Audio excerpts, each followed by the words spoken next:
Have you ever woken up, rubbed your eye, and suddenly felt that sharp, tender sting, only to look in the mirror and see a red, swollen bump staring back at you? It looks angry, feels worse, and seems to appear overnight like some kind of cruel surprise. That tiny lump can make blinking painful, light uncomfortable, and your entire day miserable. Most people brush it off as just a stye. But what exactly is a stye? And why does something so small cause so much irritation? Today we're breaking down what's really happening inside your eyelid, why styes form, how your body reacts to them, and what they can quietly reveal about hygiene, bacteria, and even your immune system. Let's explore, right here, on History of Simple Things.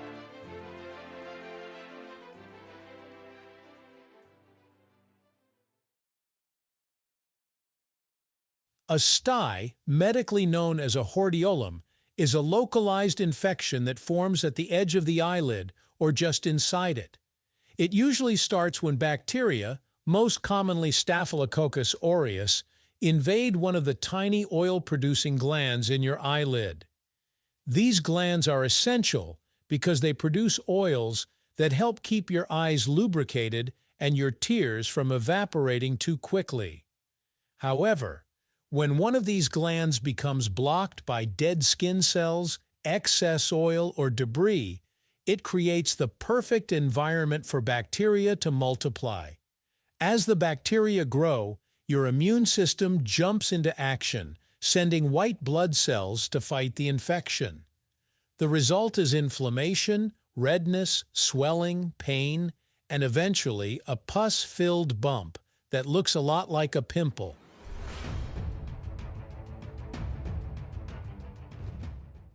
There are actually two main types of styes, and understanding the difference helps explain why they can feel slightly different. An external stye forms at the base of an eyelash where hair follicles and oil glands are located.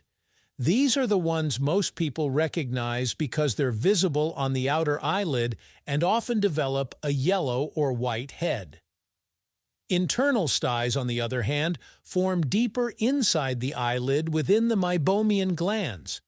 These tend to be more painful, harder to see, and can cause a heavier pressure-like sensation in the eye. Both types stem from the same basic issue: a blocked gland plus bacteria equals infection.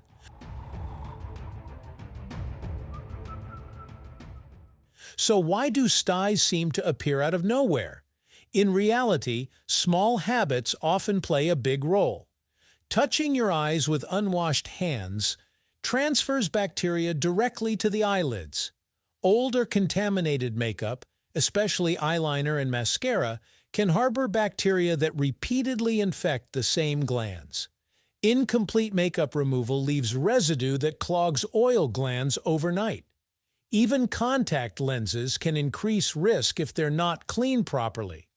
Stress, lack of sleep, and a weakened immune system can also make it easier for bacteria to overwhelm your body's defenses, turning a minor blockage into a full-blown stye.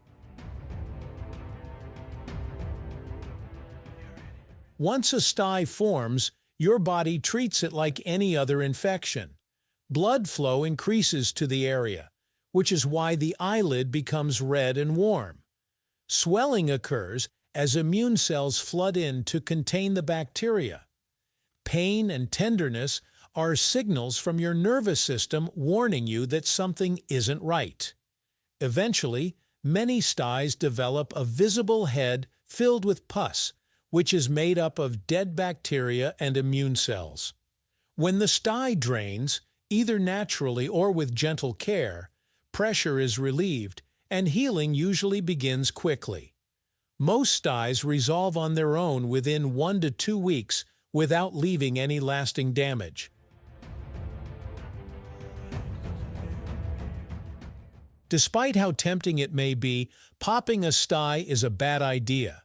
Squeezing can force bacteria deeper into the eyelid or spread the infection to nearby glands, making the problem worse. In rare cases, This can even lead to more serious infections around the eye. Instead, warm compresses are the safest and most effective home treatment. Applying gentle heat increases blood circulation, softens the hardened oils blocking the gland, and encourages natural drainage. This simple step supports your body's own healing process rather than fighting against it.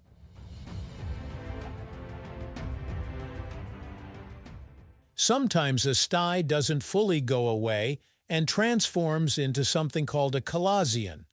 Unlike a stye, a chalazion is not actively infected. It's a firm, painless lump caused by a chronically blocked oil gland. While it may look similar, it doesn't have redness or tenderness and can linger for weeks or even months. This highlights an important point. Not every eyelid bump is the same, and persistent or recurring lumps should be evaluated by a healthcare professional to rule out other conditions.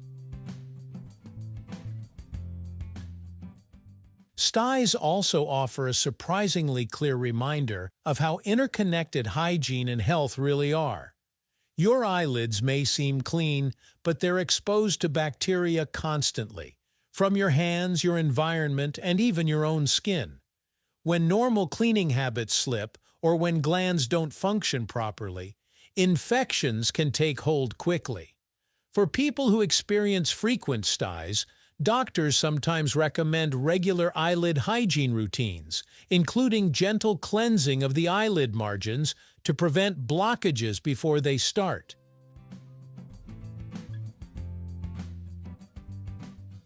In the end, a stye may be small, but it's a powerful example of how your body responds to tiny disruptions. It shows how bacteria, blocked glands, and immune responses collide in a very visible way. While styes are usually harmless and temporary, they're also a signal, one that encourages better hygiene, proper eye care, and attention to your body's warning signs. So the next time a painful bump appears on your eyelid, you'll know it's not just an annoyance. It's your immune system doing its job, fighting a microscopic battle right on the surface of your eye.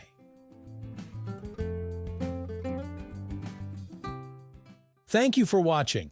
If you have suggestions for our next video, feel free to share them in the comments below. We'll be sure to give you an acknowledgement for your contribution.